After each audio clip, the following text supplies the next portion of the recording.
আজি মই Krishnakanta Sandikoi state open ইউনিভাৰ্চিটিৰ MA প্ৰথম ছেমিষ্টাৰৰ অসমীয়া বিষয়ৰ দ্বিতীয়খন কাকতৰ পৰীক্ষাৰ কাৰণে কেইটামান প্ৰশ্ন বাছনি কৰি আনিছোঁ।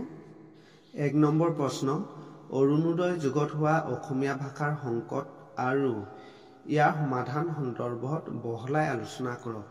২ নম্বৰ, অৰুণোদয় যুগৰ ঐতিহাসিক পটভূমি সম্পৰ্কে এটি আলোচনা আগবঢ়াওক। ৩ নম্বৰ, অসমীয়া ভাষা সাহিত্যলৈ মিছনেৰীসকলৰ অৱদান বহলাই আলোচনা কৰক। ৪ নম্বৰ, অৰুণোদয় কাকতলৈ অৰিহণা যোগোৱা অনা অসমীয়া অখ্ৰীষ্টিয়ান লেখকসকলৰ অৱদানসমূহৰ বিষয়ে চমুকৈ লিখক।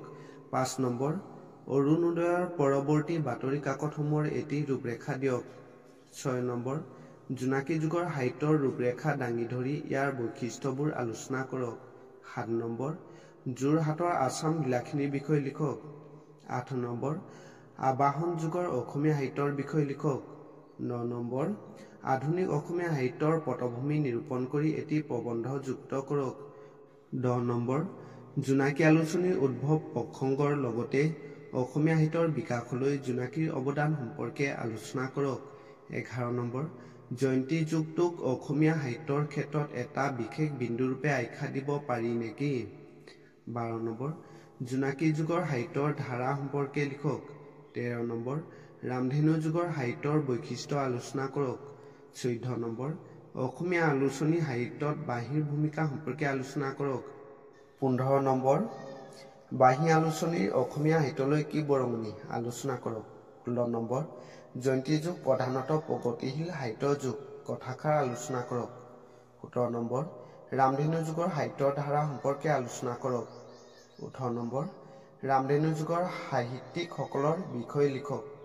১৯ নম্বৰ, ৰামধেনু পৰৱৰ্তী সাহিত্যৰ বৈশিষ্ট্যসমূহ কেনেধৰণৰ অসমীয়া কবিতাৰ আধাৰত বিচাৰ কৰক।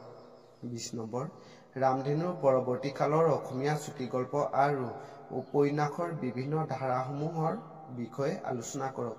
২১ নম্বৰ, সাম্প্ৰতিক যুগৰ অসমীয়া কবিতাৰ বিষয়ে এটি চমু আলোচনা আগবঢ়াওক। ২২ নম্বৰ, অসমীয়া সাহিত্যৰ বুৰঞ্জীৰ উদ্ভৱ আৰু ক্ৰম বিকাশ সম্পৰ্কে বহলাই লিখক। অসমীয়া বিষয়ৰ দ্বিতীয়খন কাকতৰ পৰীক্ষাৰ কাৰণে মই এইকেইটা প্ৰশ্নই আপোনালোকলৈ বাছনি কৰি আনিছোঁ। পিছৰ ভিডিঅ'টোত পুনৰ লগ পোৱাৰ আশাৰে ধন্যবাদ।